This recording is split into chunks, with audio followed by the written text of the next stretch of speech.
சித்தர்கள் அருளால நிறைய மருந்துகள், மூலிகை மருந்துகள், மருத்துவம் இது எல்லாமே நம்ம பார்த்துட்டு இருக்கிறோம். இந்த பதிவுல நிறைய பேருக்கு ஒரு சந்தேகம் இருக்குங்க. அதாவது பற்கள் சம்பந்தப்பட்ட பிரச்சனைக்கு சித்த மருத்துவத்துல தீர்வு இருக்கா? எந்தெந்த மாதிரி பல் பிரச்சனைக்கு நம்ம ஈஸியா சித்த மருத்துவத்தின் மூலம் குணம் பெறலாம்? ஸோ அதை பத்தி பற்கள்ல பொதுவா குழந்தைகள்ல இருந்து வயதானவர்கள் வரைக்கும் இந்த பிரச்சனை வருதுங்க. பல் சம்பந்தப்பட்ட ஏதாவது ஒரு பிரச்சனை நமக்கு இருந்துகிட்டே இருக்கும்.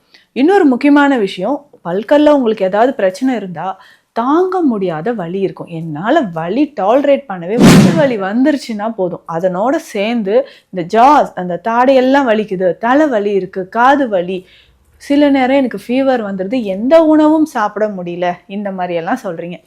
பற்கள் தொடர்பான பிரச்சனைகள் வருவதற்கான காரணங்கள் என்னன்னு ஃபர்ஸ்ட் தெரிஞ்சுக்கோங்க. காலையிலையும் நைட்டும் நல்லா பேஸ்ட் எடுத்து ப்ரஷ் ஃபுல்லாக வச்சு நான் ப்ரஷ் பண்ணிக்கிறேன் அப்படின்னு சொன்னீங்கன்னா அந்த தவறும் செய்யாதீங்க.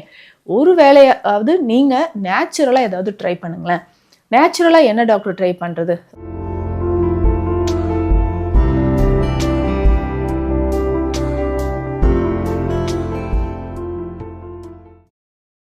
வரம் நேயர்களுக்கு வணக்கம். நான் டாக்டர் நித்யா, சித்தா ஃபிசிஷியன். சித்தர்கள் அருளால நிறைய மருந்துகள், மூலிகை மருந்துகள், மருத்துவம் இது எல்லாமே நம்ம பார்த்துட்டு இருக்கிறோம். இந்த பதிவுல நிறைய பேருக்கு ஒரு சந்தேகம் இருக்குங்க. அதாவது பற்கள் சம்பந்தப்பட்ட பிரச்சனைக்கு சித்த மருத்துவத்துல தீர்வு இருக்கா? எந்தெந்த மாதிரி பல் பிரச்சனைக்கு நம்ம ஈஸியா சித்த மருத்துவத்தின் மூலம் குணம் பெறலாம்? ஸோ அதை பத்தி நம்ம பார்க்கலாம். நம்ம clinic Deekshalayam Siddha health care, Adambakkam, Chennai. பற்கள்ல பொதுவாக குழந்தைகள்ல இருந்து வயதானவர்கள் வரைக்கும் இந்த பிரச்சனை வருதுங்க. பல் சம்பந்தப்பட்ட ஏதாவது ஒரு பிரச்சனை நமக்கு இருந்துகிட்டே இருக்கும். இன்னொரு முக்கியமான விஷயம், பல்கல்ல உங்களுக்கு ஏதாவது பிரச்சனை இருந்தா தாங்க முடியாத வலி இருக்கும். என்னால் வலி டாலரேட் பண்ணவே முடியல டாக்டர், பல்லு வலி வந்துருச்சுன்னா போதும், அதனோட சேர்ந்து இந்த ஜாஸ் அந்த தாடையெல்லாம் வலிக்குது, தலை வலி இருக்கு, காது வலி, சில நேரம் எனக்கு ஃபீவர் வந்துடுது, எந்த உணவும் சாப்பிட முடியல, இந்த மாதிரியெல்லாம் சொல்றீங்க. பற்கள் தொடர்பான பிரச்சனைகள் வருவதற்கான காரணங்கள் என்னன்னு ஃபர்ஸ்ட் தெரிஞ்சுக்கோங்க. ஒரு சிலருக்கு என்னன்னா, கிட்ஸுக்கு நம்ம சொல்றோம் நிறைய ஸ்வீட்ஸ் சாப்பிட்றியா, சாக்லேட் சாப்பிட்றியா, உனக்கு வந்து பல்லு சொத்தையாயிடும் அப்படின்ட்டு. அதே மாதிரி ஸ்வீட்ஸ் நிறைய சாப்பிட்றவங்களுக்கும், அதாவது நம்ம வந்து சரியா ஓரல் ஹைஜீன் ஃபாலோ பண்ணல அப்படின்னா, ஸோ மவுத் வந்து சரியா க்ளீன் பண்ணல, பற்கள் வந்து இந்த பல் துலக்குவதில் பிரச்சனை இருக்கு, இல்லை நம்ம சாப்பிட்டு உடனே வாய் சரியா க்ளீன் பண்ணல அப்படின்னா தான் நமக்கு பிரச்சனை வருதுங்க. இது ஃபர்ஸ்ட். இன்னொரு தரப்பினருக்கு எந்த மாதிரி வருதுன்னா, நான் ஹைஜீன் எல்லாம் கரெக்டாக ஃபாலோ பண்ணுறேன், இருந்தாலும் எனக்கு பற்கள் சம்மந்தப்பட்ட வாய் சம்மந்தப்பட்ட பிரச்சனைகள் வருது அப்படின்னா அசிடிட்டி ஒரு முக்கியமான ரீசன். இன்னைக்கு பெரும்பாலும் நிறைய நபர்களுக்கு அசிடிட்டி, வயிற்றுல வந்து உங்களுக்கு அல்சர் இருக்குன்னு வச்சுக்கோங்க, நெஞ்செரிச்சல், புளித்த ஏப்பம், இந்த மாதிரிலாம் பிரச்சனை வருதுன்னு வச்சுக்கோங்களேன். அவங்களுக்கு என்ன ஆகுனா, அந்த ஆசிட் அதிகமாக செக்ரீட் ஆகும்போது கண்டிப்பாக உங்களுக்கு ஓரல் கேவிட்டியில் ப்ராப்ளம் வரதான் செய்யும். அப்போ பற்கல்ல வந்து எனாமல் தேய்றது, இல்லை கேவிட்டிஸ் வருது, இந்த மாதிரி பிரச்சனைகள் வருது. சரி, இந்த ரெண்டு கேட்டகரியில் வருதுங்க. இதில் முக்கியமாக ரூட்டில் இன்ஃபெக்ஷன் ஆகுது. ஏதாவது ஒரு பாக்டீரியல் இன்ஃபெக்ஷன் இருந்து பற்களோட வேர் பகுதியில் ரூட்டில் நமக்கு என்ன ஆகும்னா இன்ஃபெக்ஷன் வருது. ஒரு சாக் மாதிரி உருவாக ஆரம்பித்து அதில் பஸ் ஃபில் ஆகிக்கிட்டே இருக்கும், சீழ் பிடிச்ச மாதிரியே இருக்கும், வலி தாங்க முடியாமல் இருக்கும். நான் வந்து ரூட் கனால் பண்ணேன், திரும்பவும் 1 மாதம் 2 மாதம் கழிச்சு திரும்பவும் எனக்கு இன்ஃபெக்ஷன் வருதுங்க அப்படின்ற மாதிரி நிறைய பேர் ப்ராப்ளத்தில் இருக்கீங்க. இதை தாண்டி கேவிட்டிஸ் அப்படின்ற ஒரு பிரச்சனை. ஸோ பற்களில் குழி விழுதல். ஸோ அந்த மோலார் டீத்லலாம் பார்த்தோம்னா அப்படியே குழி குழியாக வர மாதிரி இருக்கும், பல் அரிச்ச மாதிரி இருக்கும், எனாமல் குறையிறது. ஸோ இந்த மாதிரியான பிரச்சனைகள் இருக்குது. இன்னும் ஒரு சிலருக்கு கம்ஸில், அதாவது ஈறுகளில் ஏற்படக்கூடிய பிரச்சனை, ஜிஞ்சுவைட்டிஸ், பெரிஓடன்டைட்டிஸ் அப்படின்னு சொல்லுவாங்க. ஸோ இந்த வேர்ட்ஸ் எல்லாம் நீங்கள் வந்து கேள்விப்பட்டிருப்பீங்க, பற்கள் தொடர்பான பிரச்சனை இருக்கிறவங்க கேள்விப்பட்டிருப்பீங்க. ஸோ இந்த மாதிரி பற்கள் சம்பந்தப்பட்ட வலிகள், ஈறு வலி, வீக்கம், ஒரு சிலருக்கு பற்களை விட்டு ஈறு மேலே ஏறிக்கிட்டே போகுது, பல்லு மட்டும் எனக்கு அப்படியே தெரியுது டாக்டர் அப்படின்னு சொல்வீங்க. ஸோ இந்த மாதிரி இருக்கக்கூடிய பற்கள் சம்பந்தப்பட்ட ஓரல் கேவிட்டியில் வரக்கூடிய பிரச்சனை. இன்னொரு விஷயம் நான் சொன்னேன் பார்த்தீங்களா, அசிடிட்டி. அசிடிட்டி அதிகமாக இருந்ததுன்னா உங்களுக்கு என்ன ஆகும்னா பற்களில் கேவிட்டிஸ் ஏற்படுது. அதுக்கப்புறம் டங்கில், ஸோ நாக்கில் ஏற்படக்கூடிய ulcer and fissures. So oral கேவிட்டியில் இந்த பக்கல் ரீஜன் சொல்லுவாங்க. ஸோ கன்னப்பகுதியில் உள்பக்கமாக புண்கள் வர்றது நம்ம பார்க்குறோம். இதற்கு எல்லாமே என்னங்க தீர்வு அப்படின்னு பார்த்தீங்கன்னா, நல்ல ஃபுட்டு நீங்கள் சாப்பிட்டதுக்கப்புறம் வாயை நல்லா க்ளீன் பண்ணுறது ரொம்ப ரொம்ப முக்கியம்.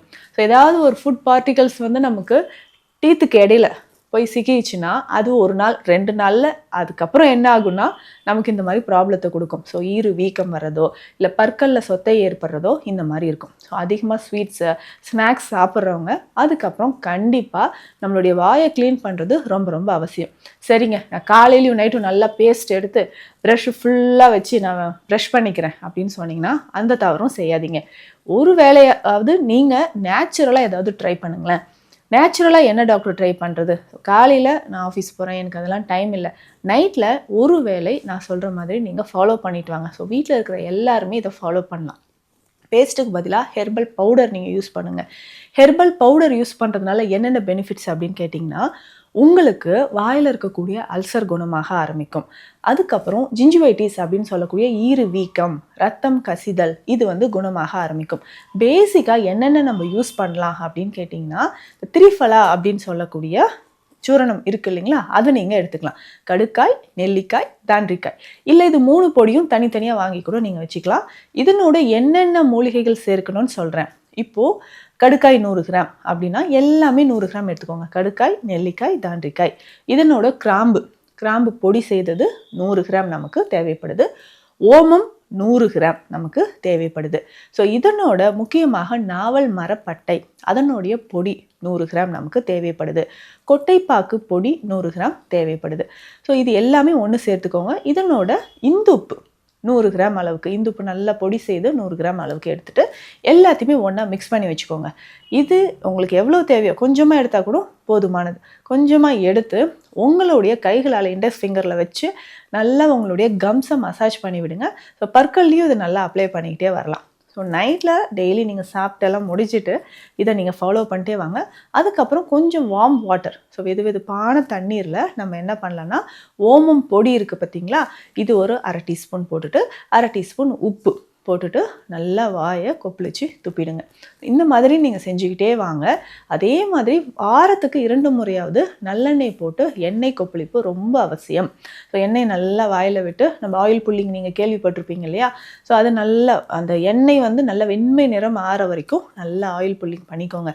இதனாலேயே நமக்கு என்னென்னா ஃபேஸ் க்ளோ ஆகும். என்னங்க வாயில் ஆயில் புல்லிங் பண்ணால் ஃபேஸ் க்ளோ ஆகுமா? நிச்சயமாக. ஆயில் புல்லிங் பண்ணும்போது அவ்வளோ எஃபெக்ட் இருக்குங்க. தலையில் இருக்கக்கூடிய உஷ்ணம் குறையும், பித்தம் குறையும், டென்ஷன் குறையும்.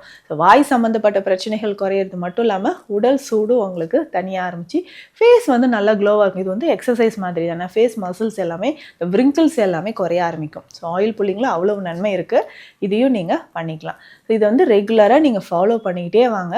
இன்னும் முக்கியமாக ஒரு சிலருக்கு அந்த ஸ்வீட் கிரேவிங் இருந்துக்கிட்டே இருக்கும். அதிகமாக ஸ்வீட்ஸ் சாப்பிட்டிங்கனாலும் வாயில் இந்த மாதிரி பிரச்சனைகள் வருது. ஸ்வீட்ஸ் எல்லாம் கொஞ்சம் குறைச்சிக்கோங்க. அவுட் சைட் ஃபுட்டு, ஸ்நாக்ஸு, அதிக புளிப்பான, உப்பு அதிகமாக சேர்ந்த ப்ரிசர்வேட்டிவ்ஸ் இருக்கக்கூடிய உணவுகள், இது எல்லாமே கொஞ்சம் கொஞ்சமாக நீங்கள் தவிர்த்துக்கோங்க. ஸோ பற்கள் சம்மந்தப்பட்ட பிரச்சனைகள் நமக்கு கொஞ்சம் கொஞ்சமாக குணமாகும். மெயினாக நீங்கள் ஃபாலோ பண்ண வேண்டியது துவர்ப்பு சுவை, துவர்ப்பு சக்தி இருக்கக்கூடிய பொருட்கள் இல்லை உணவுகள், இதை நீங்கள் எடுத்துக்கணும். ஸோ நெல்லிக்காய் ரொம்ப ரொம்ப நல்லது. அதாவது விட்டமின் சி குறைவாக இருந்துச்சுன்னா இந்த மாதிரி இருக்கும். கால்சியம் லெவல் குறைவாக இருந்தால் பற்கள் சம்மந்தப்பட்ட பிரச்சனைகள் இருக்கும். ஸோ இந்த மாதிரி அதாவது கால்சியம் நிறைந்த உணவுகள், கீரைகள், நம்ம நாட்டு காய்கறிகள், அதுக்கப்புறம் கொஞ்சம் கொஞ்சம் நட்ஸ், இது எல்லாமே சேர்த்து சாப்பிட்டுட்டு வாங்களேன். பெரும்பாலும் பற்கள் சம்மந்தப்பட்ட பிரச்சனை இருக்கிறவங்களுக்கு கால்சியம் டிஃபிஷியன்சி இருக்கும், அயன் டிஃபிஷியன்சி இருக்கும், தலைமுடி உதிர்தல், அனிமியா, ரத்த சோகை, இது எல்லாமே இருக்கும். ஸோ இதற்கான சரியான உணவுகள் எடுக்கும்போது ஓரல் ஹைஜீன், அதாவது பற்கள் சம்மந்தப்பட்ட பிரச்சனைகள் உங்களுக்கு கொஞ்சம் கொஞ்சமாக குணமாகுது. ஸோ இந்த பதிவு உங்களுக்கு யூஸ்ஃபுல்லாக இருக்கும்னு நினைக்கிறேன். சித்த மருத்துவம் தொடர்பான மருத்துவ ஆலோசனைகளுக்கு ஸ்க்ரீனில் இருக்கிற நம்பருக்கு காண்டாக்ட் பண்ணுங்கள். நன்றி.